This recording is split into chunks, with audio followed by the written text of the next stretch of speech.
तुझ्या आयुष्यातला सगळ्यात मोठा आणि महत्वाचा क्षण मनापासून जगून घे.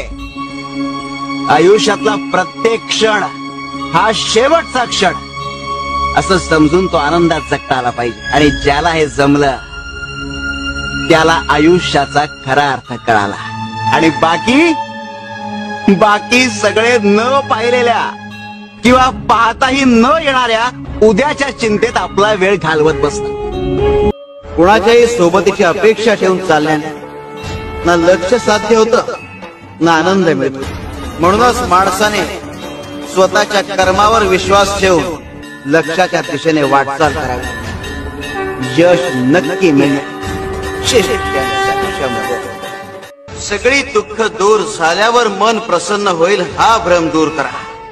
मन प्रसन्न करा, दुःख आपोआप दूर होते. शिव शंकर शंभो.